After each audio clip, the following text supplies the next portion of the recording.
भोंकते रहो, खाली भोंकते रहो। तो 40 वर्ष जी करके भी अच्छा नहीं है। भगवान के पास गया, बोला भगवान दूसरे के द्वार पे खड़े रहना है, भोजन भी लेना मिले, भूखना भर है, इसलिए हम 40 वर्ष भूखेंगे नहीं, थोड़ा कम करो। बोले कितना चाहिए? बोले आधा कर दो। तो 20 साल कुत्ते की भी बच गई।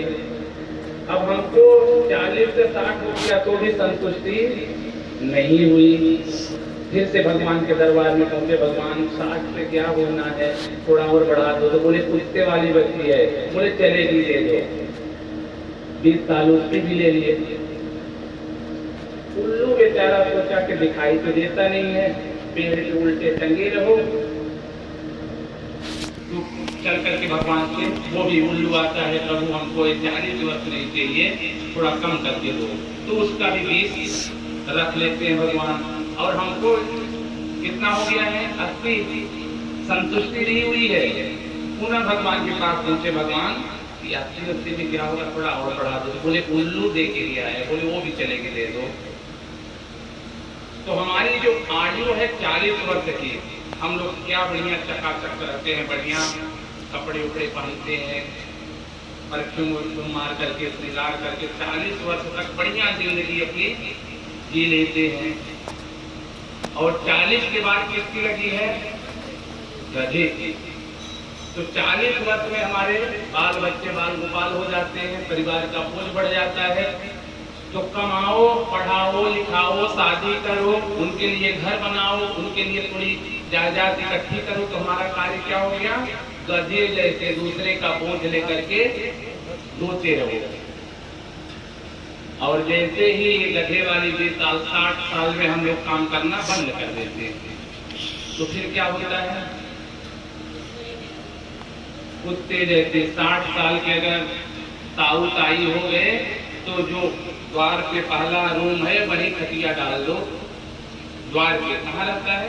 द्वार पे, फिर अंदर प्रवेश नहीं मिलेगा। पानी भी मांगना है, बहू पानी कैसे बोलता है? वहीं द्वार से ही, अंदर नहीं जा सकता। पानी तो हमारी किसकी लगी है? कुत्ते की। ठीक, तो 60 से 80 तक हम वहीं बाहर रूम में बैठ करके वहीं थाली ले आए, वहीं बैठ के खा लिए, वहीं जो खाना पीना है मिल गया खा लिए, नहीं मिले तो आवाज लगा रहे, कभी पोते को, कभी बेटे को, कभी बहू को। अब 80 के बाद किसकी लगी है? उल्लू की। उल्लू को नींद आती नहीं है।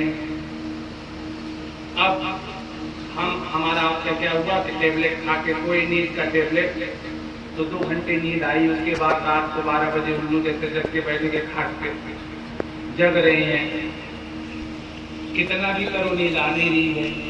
डॉक्टर के पास जाएंगे तो बोलेगा कि ये चेक करवा लो, ये टेस्ट करवा लो, ये दवा खा लो, पर कितना महंगा से महंगा दवा खा लो, 2 घंटे 3 घंटे नींद आएगी। उसके बाद उल्लू जैसे देखते बैठे रहोगे। वो डॉक्टर को क्या पता, डिग्री तो ले लिया, दवा तो लिख सकता है, लेकिन उसको ये शास्त्र की बात थोड़ी पता है कि इसको उल्लू की लगी है, तो कितना भी दवा दूंगा लेकिन नींद नहीं आएगी। तो 80 के बाद से नींद नहीं आती है। बोलो राधे राधे राधे, जोर से और जोर से। अब मेरे गोविंद की जो लीलाएं हैं वह एक से बढ़ के एक, और उन्हीं लीलाओं में एक बहुत बड़ी अद्भुत लीला है। बाल लीला, कृष्ण चरित्र जैसी लीला और किसी चरित्र में नहीं है। जितना सुनने की इनकी लीला है अच्छी लगती है, रामावतार भी इन्हीं का है, लेकिन उतना अच्छा लीला जो है रामावतार में नहीं हुआ। 24 अवतारों में सबसे अच्छी लीला जो है, चरित्र जो है, मेरे गोविंद का है, बाल लीला। अच्छा, एक बात विशेष ध्यान दे करके सुन लें आप लोग और अपने अंदर उतार लेंगे, है ना। हम कहते हैं कि भगवान के पथ पे चलें, भगवान जैसा कि ये जो बोले वो करे।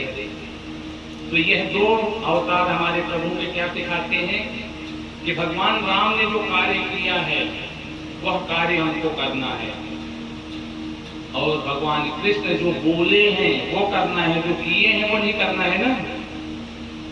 कहीं ऐसा लोग के सत्संग में बैठते हैं, कथा में बैठते हैं, महाराज लोग तो बताते हैं भगवान जो हमको सिखाए हैं सत्संग में जो मिलता है वही हम करते जाएं। तो भगवान राम जो किए हैं वो हमको करना है, भगवान कृष्ण जो कहे हैं वह करना है, जो किए हैं वो नहीं करना है ना। तो मेरे गोविंद की बहुत प्यारी लीला है, रास लीला है। इसको क्या करते हैं, भागवत जी का प्राण। ये पूरी भागवत आप श्रवण कर लीजिए और जब तक रास का प्रसंग न श्रवण करिए तो मानो जैसे कोई शरीर तो है लेकिन इसमें प्राण नहीं है, आत्मा नहीं है, वैसे हो जाएगा। फिर रास लीला जो हमारे गोविंद की है यह भागवत जी के प्राण है, जीव है। रास एक ऐसा परम पवित्र प्रसंग है। रास के इस प्रसंग में भगवान ने जिन जिन गोपियों के साथ में रास किया है उनके बारे में जान लें कि गोपियां कौन है, गोपी किसको कहते हैं, गोपी का मतलब क्या होता है। आजकल लोग बहुत कुछ बोल लेते हैं ना कि भगवान हमारे ऐसे, हमारे ही धर्म के लोग हमारे ही धर्म को गलत दृष्टि से देखते हैं। भगवान रास किए थे, भगवान इतना विवाह किए थे, और कोई ये कहे कि भगवान तो जहर भी पिए थे, वो तो कोड़ा एक अंजलि पिए थे, एक घूंट पी के दिखाओ तो। समर्थ कर नहीं दोष गोसाई, प्रभु क्या है, समर्थ है, वह कुछ भी कर सकते हैं, उनकी तुलना हम अपने से न करें। तो गोपी कौन है, वो माने होता है इंद्री और पी माने होता है पीना। जो अपने इंद्रियों को पी गया है, बस में कर लिया है, इंद्रियों को जीत लिया है, वह कौन है, गोपी। तो जो प्रत्येक इंद्री में कृष्ण रस का पान करे,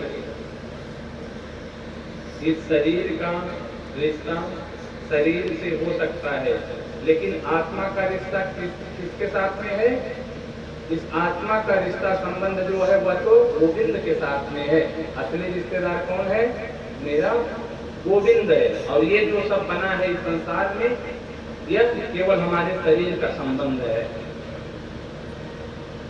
तो एक गोपियां हैं कौन, बताते हैं सुखदेव भगवान कि जब भगवान राम 14 वर्ष के लिए वनवास में निकले थे तो वन में जितने भी ऋषि मुनि थे वह भगवान को लेकर के मोहित होते हैं।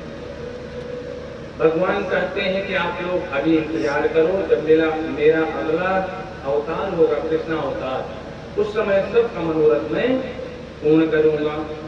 तो वह सभी ऋषि मुनि जो वन में थे वह आज गोपी बनकर के मेरे कृष्ण के पास में आ जाते हैं। भगवान नारायण जब वामन अवतार लिए थे, राजा बलि के हम जितनी भी नारियां थी, युवतियां थी, वह सब भगवान को देकर के मोहित होती है। भगवान बोलते हैं चिंता मत करो, सबका मनोरथ पूर्ण होगा। जब मैं कृष्ण अवतार में आऊंगा तो आप लोगों की इच्छा पूर्ति होगी। इतना ही नहीं, हमारे 4 वेद हैं, कौन कौन से, ऋग्वेद, सामवेद, अथर्ववेद और ऋग्वेद। इन तीन में चारों वेद में 3 कांड हैं। कौन कौन से हैं, ज्ञान कांड, उपासना कांड और कर्म कांड। चारों वेद में 1 लाख मंत्र हैं। कितना मंत्र है, 1 लाख, जिसमें 4000 मंत्र केवल ज्ञान कांड के हैं, 80,000 मंत्र कर्म कांड के हैं और 16,000 मंत्र उपासना कांड के हैं।